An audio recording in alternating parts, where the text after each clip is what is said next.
Ladies and gentlemen, welcome to Million Opinions. I am Carlton D'Souza, and in today's episode, we have Tommy Wingrove, who is the owner and technical director of Get Set Go Kids. He's been in this industry since 2006, almost 2 decades, and I'm here to pick Tommy's brain. Tommy Wingrove, welcome to Million Opinions. Nice to be here. Thanks for inviting me back. So 2006 is when you started. 2007 was when I arrived on these shores. Like you say, nearly 2 decades ago, which is slightly worrying. 2007, and here we are today. I've lived a few different lives in the UAE, but enjoying the current one. Can you let us know what are the different roles that you've played so far? Not Get Set Go, but before that. So always involved in sports coaching or the sports industry. So I arrived here as a full-time football coach, working for Manchester United Soccer Schools, leading their international programme. So that brought me to Dubai in 2007, and since then I've kind of fulfilled probably 3 or 4 different football coaching, sort of academy management roles. I had a little bit of a year doing some sports marketing, but still in the football industry. And then, all the way up until 3 years ago, where I took a sort of slight change in direction, still in sports coaching, but set up Get Set Go Kids. So moved away from the specific football coaching market. But the 20 years I've been here is pretty much involved in football, sports coaching, and kind of child development. You started Get Set Go 3 years ago, and that is not into football. Why the change when you have 17 years of experience in football? Did you start Get Set Go because it's something that you wanted, or you saw a gap in the market? I think both. There's definite gap in the market, but a definite need for something slightly different for especially the younger age group. So my background is education. So before I arrived in Dubai, I was always involved in football coaching, but I was a qualified PE teacher. So I think as I've got a little bit older, I've kind of come to realise that my passion isn't so much specifically football, but probably more teaching, learning, and child development. So Get Set Go Kids come around really as a result of the experience I had in the football coaching industry over here, and probably then identifying some gaps, especially when we were in our academy programs working with our younger age groups, and younger age groups is sort of 3, 4, 5, 6-year-olds. And then kind of observing what was going on in different academies as kind of the industry over here has obviously exploded in the last sort of 17, 18 years since I've been here, that there was a definite or a definite gap in kind of knowledge, expertise in working with, I don't like calling them tots and toddlers, so preschool, early year, foundation stages. All of the academies I was managing, a lot of our coaching staff were very comfortable working with age groups probably 7 to 13. You drop below that and it becomes a little bit more of a challenge. So, and I saw that across the board really. There was so many academies operating that appreciated that they needed to service the preschool market, but didn't really have the expertise or the passion to actually go down that low. So Get Set Go Kids really was set up to kind of fill that gap in the market, but also offer a little bit of value to that age group who I think were probably poorly serviced, both in schools and extracurricular programs in sort of community and weekend stuff. So that's where Get Set Go Kids arose from. At the same time, I was lucky enough to become a parent, and then I kind of started seeing things probably from the other side of the fence, challenges that parents of young children face, but also with my kind of experience and expertise in sports coaching was really what the gap was in terms of what the children needed, age-appropriate programs that weren't so much focused on sport-specific activity, but rather than building fundamental movement skills, gross motor skills, and kind of the fundamental tools that they'll need as they get a little bit older and move into these academy programs. Your clientele, especially the children, they have aged from 3 to 8. Correct. And you said that coaches, they were comfortable coaching 7 to 13 onwards. So how did you source your staff?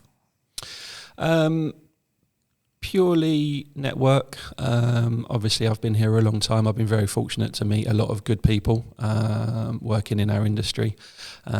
So really we were set up on the base of existing relationships, and then just spent time on the ground meeting people, and at the early stages, obviously the staff were critical to what we were delivering. So we obviously started as a very, very small team, because immediately from my experience, quality in delivery, quality of service is very, very important.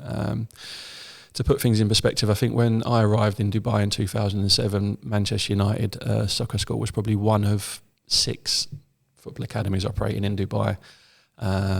And I would hazard a guess that there are probably now more than 120, 150 football academies operating in Dubai. So that's the direction that the sports coaching industry has taken over here. But with that massive growth aligning with the population is, I think, probably the quality probably doesn't match the amount of academies that are operating. So really for me, it was so important that launching a new product, launching a new company, launching a brand, really had to be based on strong foundations, but lots and lots of quality in what we're delivering, as a value add to, like you say, our clients, our children and our parents.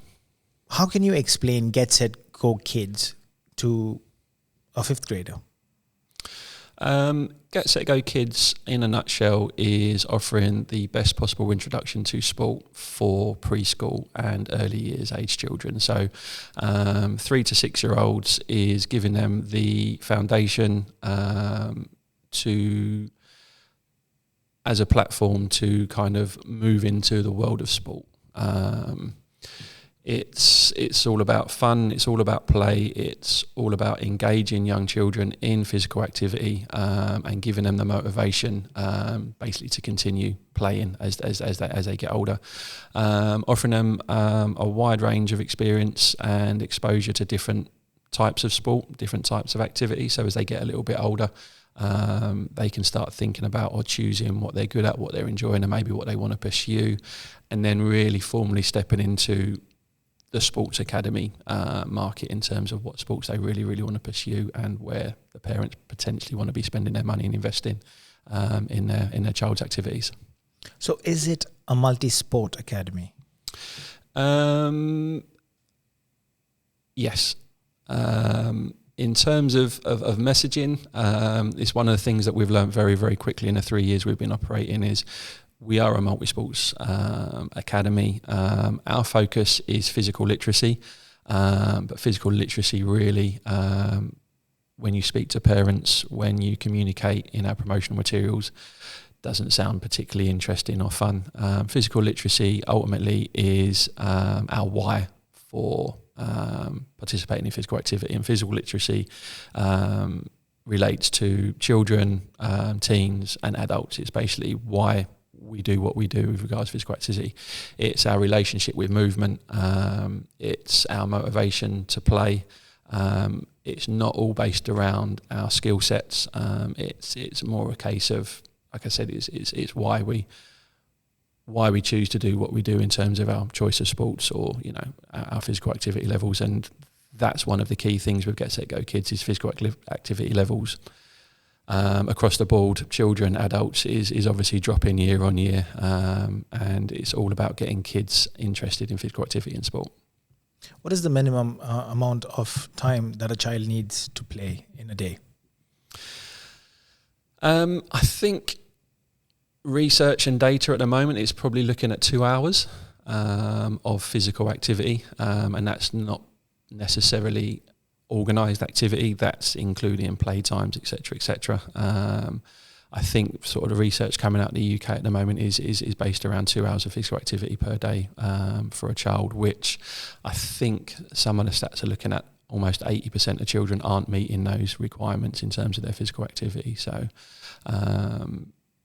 it's becoming it's an issue. It's you know, it's almost reaching critical size across the globe. More so in the UAE in terms of sedentary lifestyles, obesity, childhood obesity, diabetes, etc., etc. All those, you know, the things that we don't really should be talking about or want to be talking about, but I think are now kind of quite high on the agenda. So yeah, it's just basically we need to move more. Kids need to move more, but they need to have a reason to move more. What's the story behind the name Get Set Go Kids and the branding?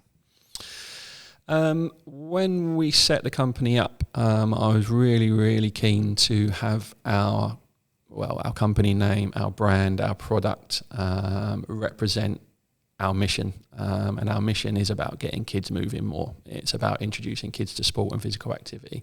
So Get Set Go is all about being a launch pad into the world of sport, into the world of physical activity. So Get Set Go, it kind of infers, it's the start of a journey. It's the start of a race. Not that we're racing to be anywhere, but it's kind of the start. And really the Get Set Go, we kind of work through a few different phases. So we have our 3 and 4 year olds, 5 and 6 year olds, and then kind of moving in. So that's your Get Set, and then Go was really moving into, the world of sport, as it were. So we wanted to kind of find something that was dynamic, but also kind of had relevance to what we were doing. And it's obviously your company name is kind of the first step when you set this up. So it sort of required a lot of thought, and you kind of, it's like naming your child. You can't really. Sometimes you have to look at it for a little while, and then it kind of comes. And so Get Set Go Kids is all about sort of getting kids moving, but providing a launch pad, a platform to get into sport. Interns, would you be open to working with them in your company? Interns? Yeah. Massively.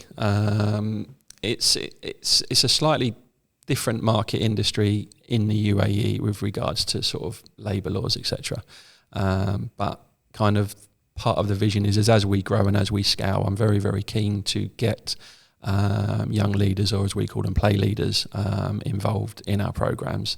Going back to when I was a teenager, it's where we all start, and I think it's good to have a platform or a first step into the world of coaching, teaching, learning, and basically it's kind of employment. I know in the UK it's much easier as teenagers getting part-time jobs, Saturday jobs, and my first Saturday job was working in a leisure centre, and that's when I really started cutting my teeth in terms of working with and around children in a sports environment, and then it kind of just grew from there. So it's definitely part of our mission to get interns, sort of teenage students involved in our programs from a leadership point of view, to kind of interact and engage with our Get Set Go kids. What kind of traits, personality traits, would you look for in anyone who's interested in joining your team? Passion.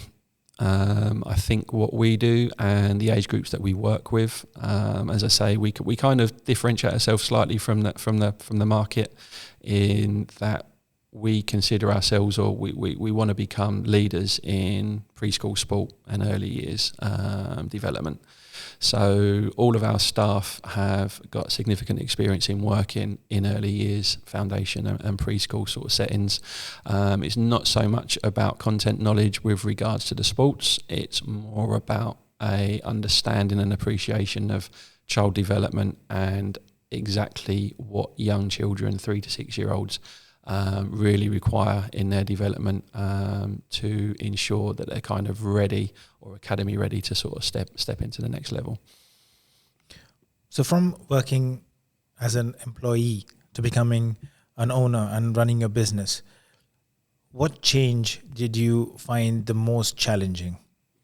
The biggest kind of challenge I've probably found is, we've set the company up. I'm kind of the sole founder, the sole owner. So it's kind of been a bit of a one-man band, along with all of our kind of casual part-time coaching staff. And it's not really until you're in it that you realise that it can get a little bit lonely, working by yourself, and kind of making all the decisions on your own. I've kind of always been used to leading or being part of a team, in kind of the teaching field, the coaching field, and obviously from a playing sort of point of view, playing football, I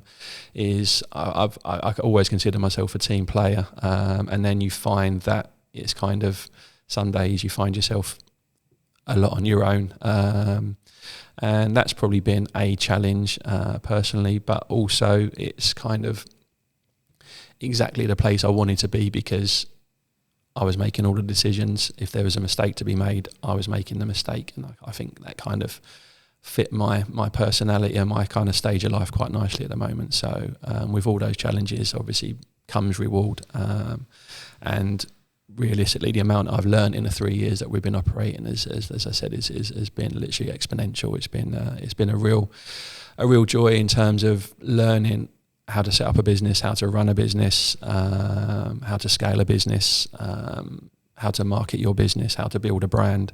I've read so many books, watched so many podcasts, fell down so many rabbit holes on platforms like LinkedIn, which I've found really, really, really, really interesting. So from that point of view, I've kind of really enjoyed the time as being a business owner. How do you manage your personal time, your family time, and the business? Because you said that you work, you're the sole owner. You have to deal with the parents, the clients, your coaches, your team, and then you have your family as well. And what many people do not realize is in the industry of coaching is a business where even during breaks or holidays, we still work. Weekends, we still work. And you still work. Even though you are an owner of the company, you are there on the pitch, helping out your team, also leading sessions as well. So how does that all make you feel, Tommy, in the end? I've spent my life working in the leisure industry, and like you say, is kind of in that industry is we generally work antisocial hours, sort of when people are enjoying their leisure, we're the ones that are kind of standing in front of them working. So that wasn't really too much of a big change. And in all honesty, the reason I wanted to set up Get Set Go Kids was to facilitate and kind of integrate kind of family life. Like I said, we were lucky enough. Our daughter now is just turned 8, and at that stage, having Soph was then 4 years old when we kind of started Get Set Go Kids. As I sort of alluded to before, it was then that we kind of, I recognised that there was a gap in the market, especially for young girls. But creating a company that kind of worked with and around my family life, that was really important to me. That time at home was protected. As a business owner, obviously, you find that you're constantly thinking about business, operations, the future, plans, finances, commercials, etc., etc. So you never really stop thinking, but it was important to me that when I was at home, I was at home. In this day and age, obviously, working remotely, we don't have a fixed office space, so I spend my time working from home in coffee shops or kind of grabbing an hour here or there. Especially the nature of our specific industry is we work across a whole range of schools, so you find yourself travelling from venue to venue, particularly in the afternoons, so you'll spend your morning doing administration, you go out and do your sessions, and then what that did allow me to do was be at home at reasonable hours. So when I was at home, that was family time, and then you can kind of always open your laptop again in the evening. So you kind of you see kind of, especially in this day and age on social media, so many CEOs, entrepreneurs, 110% full throttle, working 20 hours a day.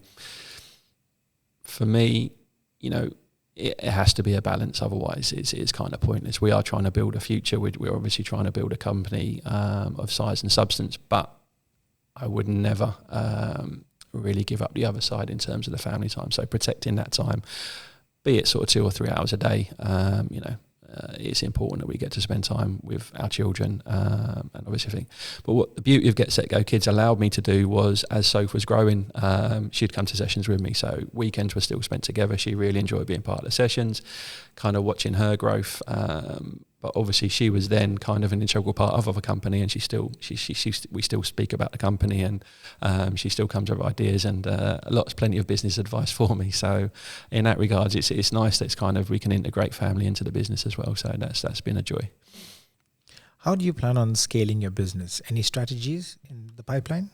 One of my biggest learnings, in the last 3 years, and I read a nice quote, was in the first 3 years of business, you don't spend your time making money. You spend your time getting good, and especially, you know, for all my sort of experience working in the UAE, is if one thing we haven't learned is things move as fast as they can move, and from the outset, from a sort of a commercial point of view, we kind of made the decision to bootstrap the company. So, you know, from almost day one, we had to make sure that we were making profit. I was lucky enough to get a couple of very, very good friends as angel investors to kind of finance the setup of the company. But from then on, it was kind of the company had to be making money. So we didn't really have that privilege or luxury of having a runway where we could spend the first couple of years running at a loss.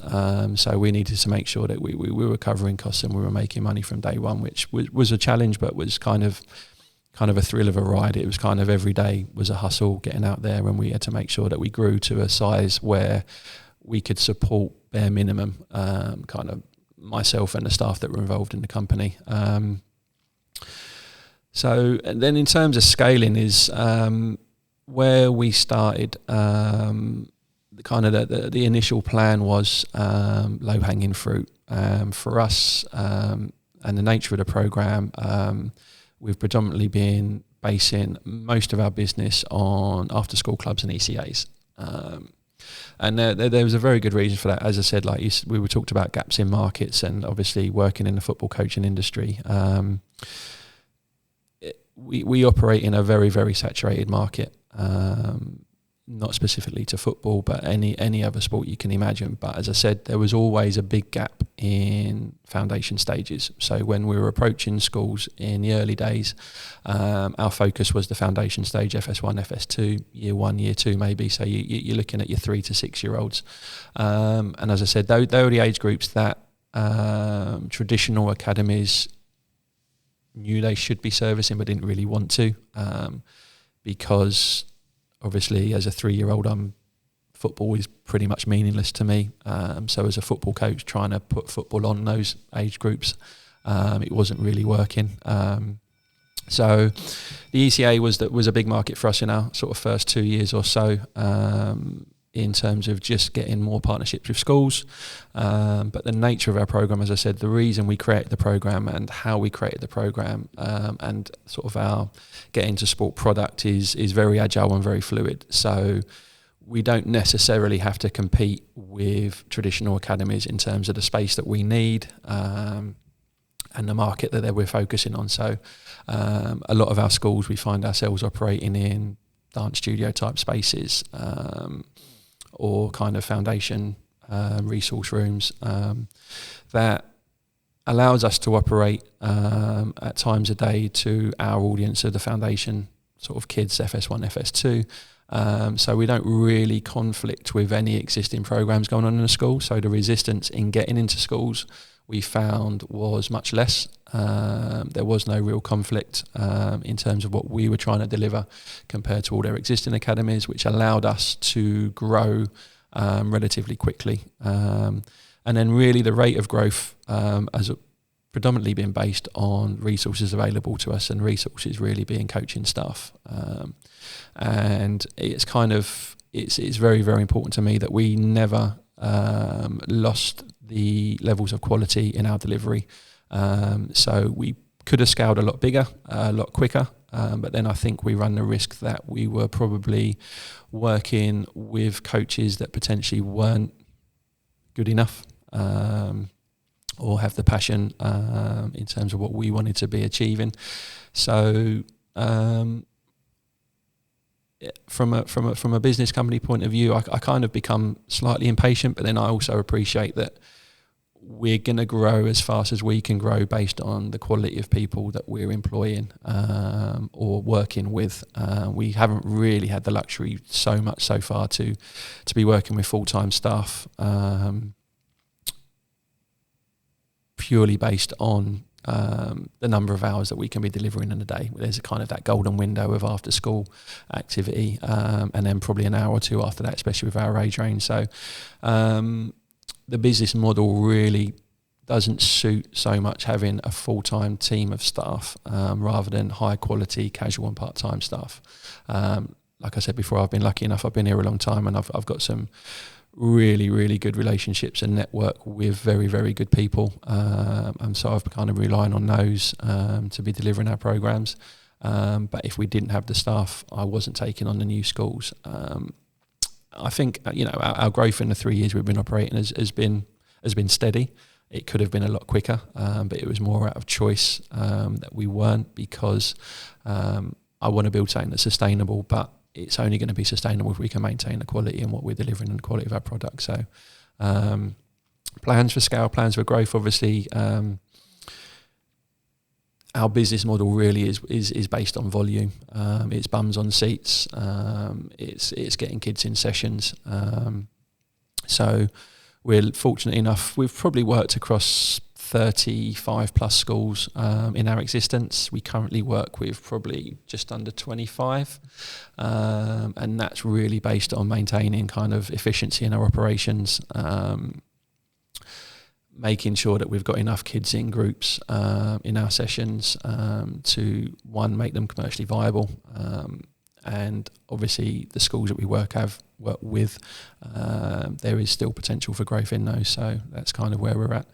Our main vehicle for growth really in the coming term, and especially for next year, is moving out of the ECA domain and into weekend community programs. So it was kind of our second phase of our sort of business development plan, which on paper we're probably entering into almost 12 months later than hoped, but I think everything there happens for a reason, and I think our learnings from the 3 years that we've been operating has kind of now put us in a nice place to understand the market that we're working in, what our target audience are looking for and want.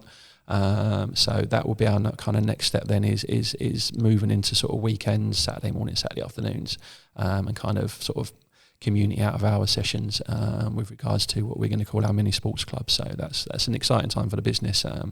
So we're hopeful that will allow us to obviously scale our operations very quickly, maintaining that quality. How do you measure success, individually or for Get Set Go Kids? I think the nature of everything that I've been doing for the last 25 years working in education and coaching is really all about, for me, redefining winning.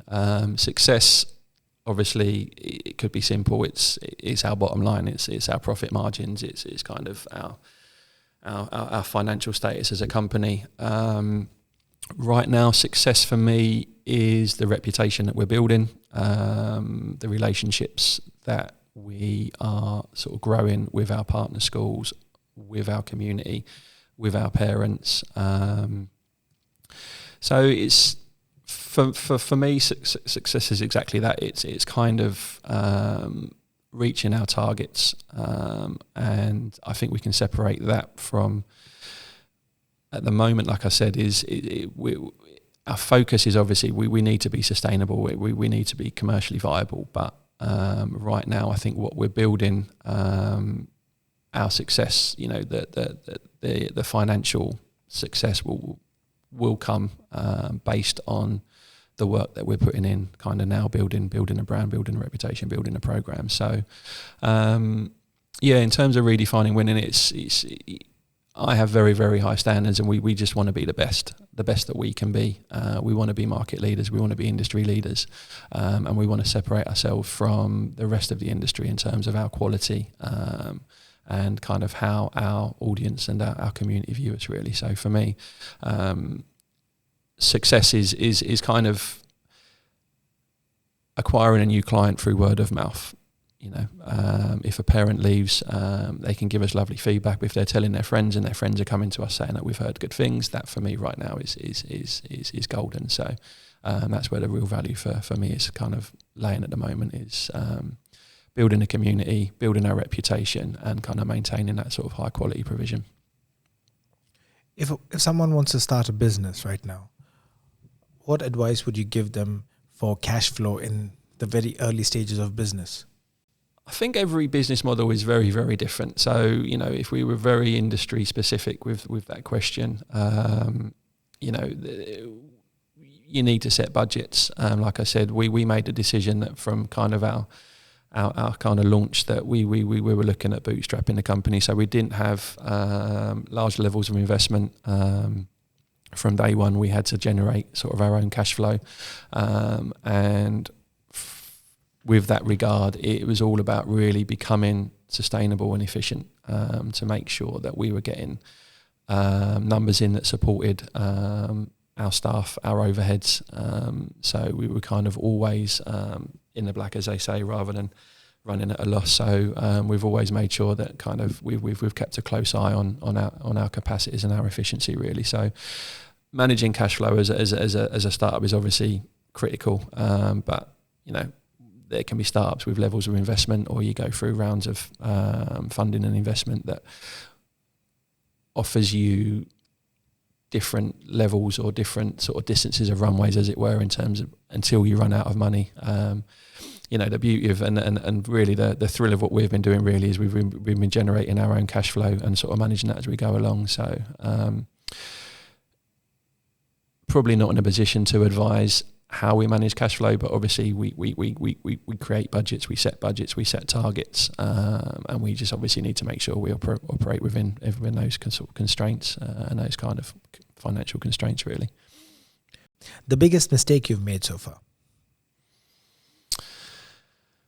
I've probably made lots of mistakes. The thing that really springs to mind was probably the approach to setting up and running a business. As I was setting up Get Set Go Kids, I promised myself that I would spend more time working on the business rather than in the business. You know, really from a point of view is creating a product, trusting other people to go and deliver that product, and then spending my time on growing the business. And it became very, very apparent, and you know, it was always going to be a passion project for me because I'm passionate about child development and education and kind of the sort of the market that we work in. But yeah, I find myself kind of 3 years deep, probably having spent too much time working in my business, on the ground, in the trenches, working, delivering sessions, when potentially maybe I should have been spending more time working on it. So that's kind of a target for me in the next sort of 12 to 18 months, is definitely not to step away from delivery, but make sure I protect that time in the week where I am specifically working on the business, because you kind of find that time slips so fast that another term goes, you know, you've got caught up in operations, you're out delivering your sessions, and those potential business targets that you were setting or should have set, you know, you find a term slip by and you haven't really achieved what you wanted to achieve. So for me, my probably biggest mistake is spending too much time working in rather than working on the business, and that's kind of a target for me in the next 12 to 18 months to make sure I take a step back and kind of look at the bigger picture. We've always had a direction, we've always had our strategy, but we've never really set a specific timeline on really when we wanted to be meeting those. In terms of numbers that we're hitting with regards to registrations and kind of partnerships, venues, you know, all those sort of things is kind of we've allowed to probably grow more so organically in the last 2 years than potentially probably we need to start giving sort of revisit sort of our targets and how we're going to achieve those targets. So really working on it rather than in it. As a founder, an unexpected challenge you faced? I think I kind of mentioned it before, is I didn't really appreciate going into it sort of, and it's sort of, oh, woe is me, how sad as it is. As a founder, you know, it's lonely. You know, you kind of hear these top CEOs, it's lonely at the top. But from that point of view, that's kind of been my, we'll call it a challenge, my biggest challenge, but probably the biggest surprise is the day-to-day. I think if I were to do it again, you know, the idea of having a co-founder, having someone to kind of do the day-to-day operations, or having just sort of sounding boards, someone to bounce ideas off, because like I say, I have a very, very busy brain, and we're always constantly thinking about the business and the company and the programs and what's next, and lots of ideas. And sometimes kind of my poor wife or my friends who aren't directly related to the business kind of have to sit there and listen to a lot of the rubbish that I spout in terms of what we want to be doing, what's next. So that for me has probably been the biggest challenge. And also I think having someone working closely alongside there's a level of accountability. And the challenge for me really has been, as driven as I am, if I don't do it, it doesn't get done. 9 times out of 10 we will do it, it does get done, but it's kind of those days where you maybe not be feeling your best and you're like, well, if I don't do this today, it's not going to get done. So it's kind of sort of rolling your sleeves up and really getting stuck into that, where I think sometimes having a team or someone working alongside you at a level that can kind of hold you accountable, but also can be that sounding board in terms of your day-to-day grind, but also discussing strategy and kind of being that sort of voice of reason. That's a good idea, that's not a good idea, or kind of someone that you can kind of bang heads and argue with when you need to, for the good of the company really. So that's kind of been a challenge for us. In these 3 years, the feedback you've got from the business, where do you see the company 5 years from now? I have very, very big ideas and very big ambitions in terms of where I believe, or I want sort of Get Set Go Kids as a brand to be sitting. As I said, we want to be using words like kind of market leading, industry leading, not just in Dubai, not just in the UAE, but regional, global. I really strongly believe in the product we're developing and delivering, and I'm not saying what we're doing is completely groundbreaking, but I do also believe that with the level of quality and the substance and the depth to what we are delivering and the programs that we're creating, can massively add value to young children. So 5 years from now, we obviously want to be engaging with as many young children as we can, working with as many different schools in as many different communities, not just here, but kind of, we'll use the word globally, because that's how strong I believe that we can push the company, push the brand, and push the product really. I think getting kids active should be high on agenda kind of anywhere in the world. Obviously, research coming out of the UK, research coming out of countries like Australia and Canada, countries that are really engaging with this concept of physical literacy. It's getting higher and higher on government agenda. And what I'd love to do is obviously put that similar kind of physical literacy focus on an agenda in kind of the UAE and in the Middle East really. It's where it all starts. How does a day in your life look like? A day in my life. I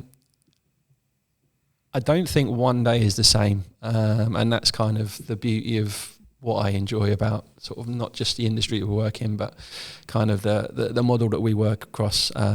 So, I'm lucky enough that we don't have a fixed office space. So I'm completely flexible in where we're working from. I spend my mornings predominantly administration, business development, marketing, creating content, etc.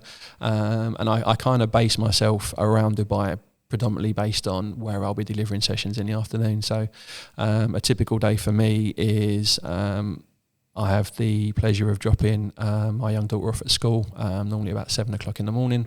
From there, I'll go directly to a space to work. My first couple of hours is managing emails, managing administration, managing registrations, do all the boring stuff.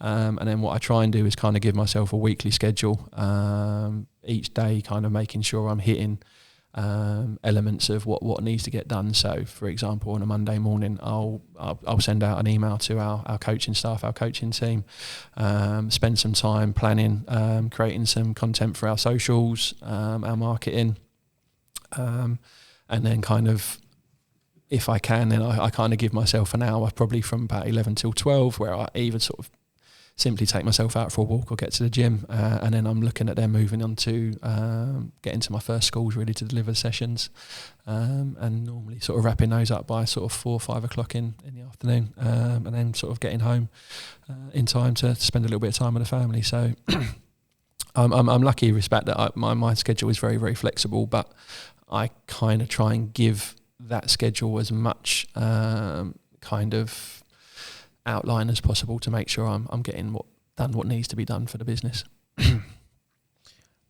The most annoying thing that you face, or 3 most annoying things that you face in your business, Tommy, if you're open to sharing that. Annoying is a strong word. I think I'm not going to say it's annoying. I'm going to rephrase that to frustrations. Okay. I think key frustrations.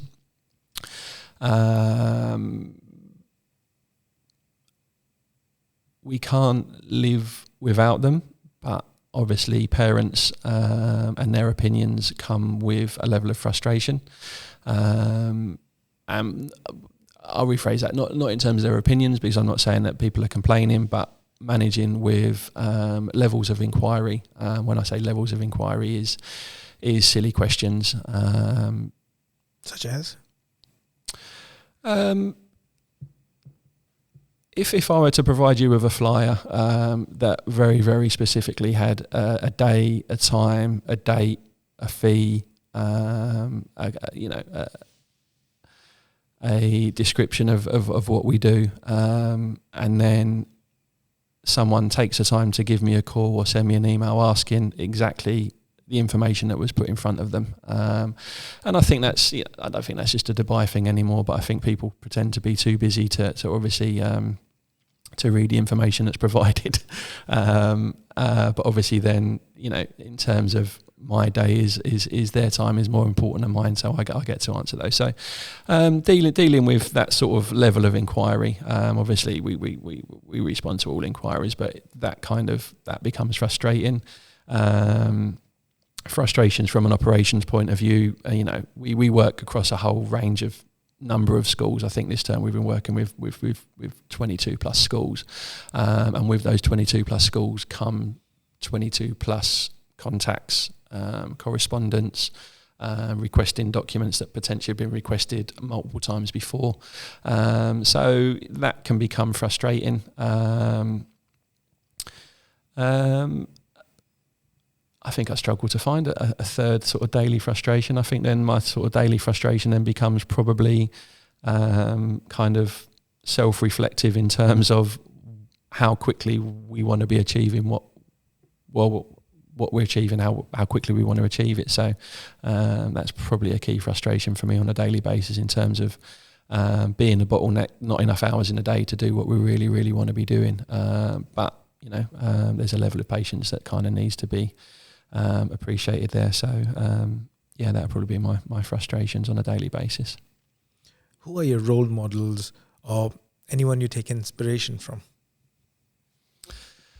I think the first thing that springs to mind is probably I came across a quote a good few years ago now, and excuse me, I won't get it word for word, but the quote was, whatever you do, do it well. Do it so well that people want to come back and see you do it again, and they'll bring their friends to see you do it.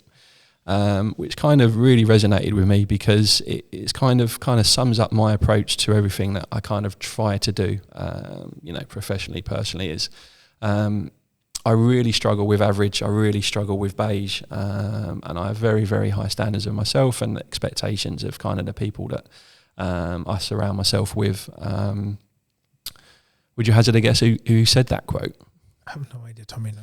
So where I'm from, Mickey Mouse probably means something different. So Mickey Mouse in London basically means you're not great, and the fact that I'm aspiring to be a Mickey Mouse Academy kind of is an oxymoron there because it was Walt Disney, and I think it just fits our industry really, really nicely in terms of the experience that we're trying to give the children we're working with. It's like going to Disney, and there's so many kind of sort of correlations there in terms of what our programs and what our sessions are doing, and kind of visiting Disney, you know, that kind of wow factor, the storytelling, the imagination, and just general the kind of the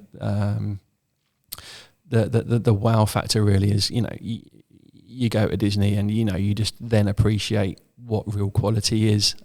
You know, anyone can manage a theme park, anyone can run a theme park, but no one does it as well as Disney. And that's kind of the Get Set Go Kids kind of mantra really, is that's what really resonates me, is if we're going to do it, there's lots of people doing what we do, but we're going to be the best at what we do. So when kids come, they have a great time, they want to come back, they want to bring their friends. Parents love what they see the value in it, they tell their friends they want to come back. And that's kind of how I really, really want to see Get Set Go Kids grow in our sort of marketing industry, is kind of being market leaders, not just in terms of the quality of our program, but the kind of the customer service, the everything kind of sort of exudes quality in what we're trying to achieve and what we do. As a founder and a business owner, you say it's quite lonely, but who has your back during the worst times in life? Obviously family. You know, I'm very lucky that I've got a very, very supportive wife who's allowed me to do what I'm currently doing and what we're trying to achieve with Get Set Go Kids, because you know, when there's bills to pay, we need to make sure that first and foremost we can kind of survive in, you know, a place such as Dubai, where the cost of living is rising. So I've got a very supportive wife. I've got a brilliant young daughter, but also I've kind of learnt that you need to lean in on your network, and that can be kind of the team of staff that I work with. The coaches that I work with are brilliant, and kind of just having that soundboard in terms of ideas, or, you know, just really just kind of brain dumps on a lot of them. A lot of the time is we sort of sit down when we can and kind of discuss what we're doing, but you know, they are their own support network really, because, you know, we're all trying to achieve the same thing. Yes, I'm trying to kind of drive the ship, as it were, and move things forward, but without them, we wouldn't really be anywhere where we'd be. So they're a great support network, and then really just friends sort of near and far really. I've got some great friends back at home in the UK and overseas that you kind of check in with, and kind of friends locally, just kind of, you know, just spouting sometimes and ranting when you need to. So they're kind of the key support networks. But sort of on a daily basis, it's kind of the people that I'm seeing every day, which is kind of our coaching staff and family at home. So they've enabled me to kind of get us to where we are now, but also they'll be the ones that get us kind of where we really, really want to be. So I'm very appreciative to all those people. Earlier in our conversations, you mentioned that you were listening to some podcasts and books in order to learn about how you can do better in business. So what other podcasts or books you would recommend to someone who would want to start a business similar to ours? I think the first great book I read was, I think it's called The Lean Startup, and I think the guy who wrote was the guy called David Rees. I might have got that wrong, so apologies. I've filled a bookshelf in my house with books on being an entrepreneur, startups, starting a business, marketing, building a brand, building a personal brand, marketing again, sales. So probably ones that stand out is probably the Lean Startup was a great kind of starting point, because, as I said, I didn't really have any experience in setting up or running a business, so we kind of had to learn fast. There was another great book called by I think Donald Miller, called Story Brand, and that was all about kind of really getting clarity in what you want your brand message to be, building that brand, understanding your target audience, and obviously kind of in the market that we're working in, it ultimately comes down to having a great product but then selling that product, and that was really, for me, that's been my steepest learning curve, on the back of that, kind of then going into the realms of digital marketing, which, you know, I didn't really have any experience with. You know, we're on social media as voyeurs, but I very rarely engage or sort of interact or post anything. So kind of learning how you create sort of, you know, you build an audience, you sort of, you kind of create messaging, and what that messaging should be, It's got kind of a brand voice, as it were. I've just read another great book about personal branding, so how kind of my own opinions and messaging can impact my business and company, which is something I'm going to be working on in the next sort of year to really, really sort of build and develop. So yeah, probably the Lean Startup and Story Brand have been great podcasts. So many different ones. The one I always kind of fall back on is kind of, it's not really business or industry specific, but it kind of, it's the High Performance Podcast. I listen to a lot of those guys, and that's really just kind of that concept of, you know, high performance, you know, progress, development, you know, achieving success in anything you do in any walk of life, really. Listen to some of those guys. Diary of a CEO, sort of, it's a Stephen Bartlett. Not so much recently, but it's sort of the early days when he was kind of, you know, giving some great advice on there. And then really just sort of influencers on social media, really, that you kind of just accidentally come across. I really enjoyed in the early days the stuff that James Smith was kind of producing in terms of his content, but also reading a couple of his books. I sort of even went and listened to one of his sort of conferences over here. So many different sources of kind of content and kind of information, really, and that's what's really been key for me. And what I've really, really enjoyed is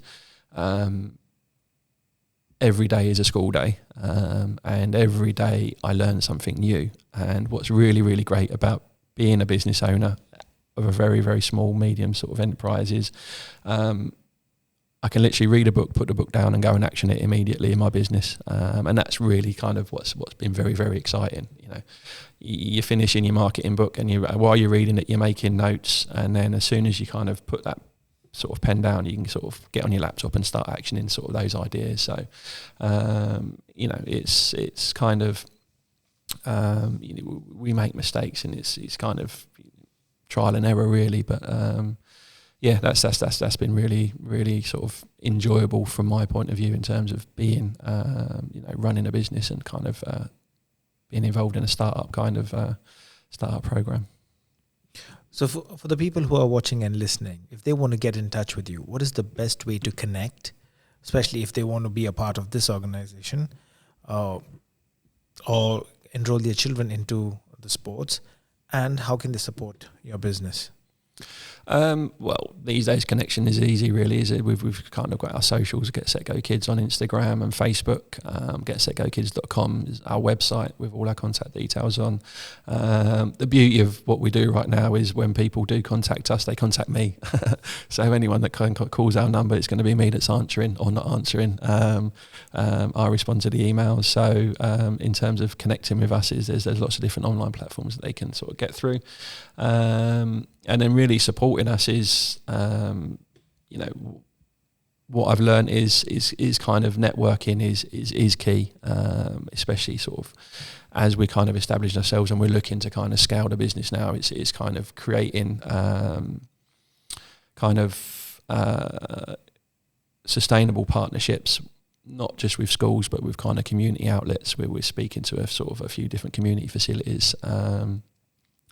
But then also kind of there's a number of partners that we're kind of slowly engaging with that can kind of you know, collaborate with, that kind of we can kind of cross market and kind of help each other grow as we go along. So yeah, that sort of support is kind of really important to us at this stage of our development. We kind of, I feel like we've spent the last 3 years really establishing who we are and what we want to be, and I'm excited for the next sort of year or so.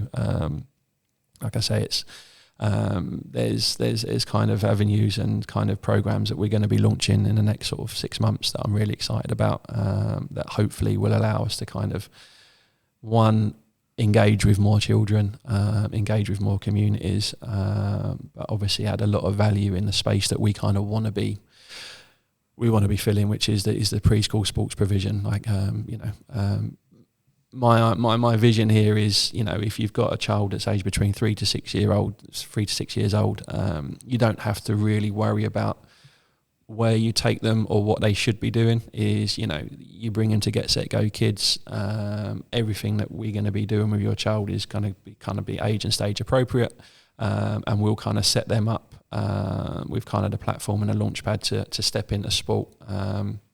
But with us, you can explore a whole range of different sports. Our Get Into Sport program is multi-sports in its approach, so every single session is different, but also we'll be launching our mini sports clubs where you can really take a deeper dive into specific sports. So all of our programs, Get Into Sport, Get Into Football, Get Into Tennis, Get Into Athletics, is really that introduction to sport that is appropriate to the age of your child. So you don't have to worry about finding one of the 150 football academies, but then trying to find a football academy that's appropriate to your 4-year-old. If you've got a 4-year-old, bring them to us. They can try football, for 5 weeks. And the next 5 weeks, we want to try a little bit of athletics. So let's get stuck into that. And then we want to try a little bit of tennis. So being that one-stop shop for sort of the home of preschool sport, where, 3 to 6 years old is, you know what you're going to get. And you're going to get great coaching staff, fun and engaging sessions, and a really, really good product and great service to go with it.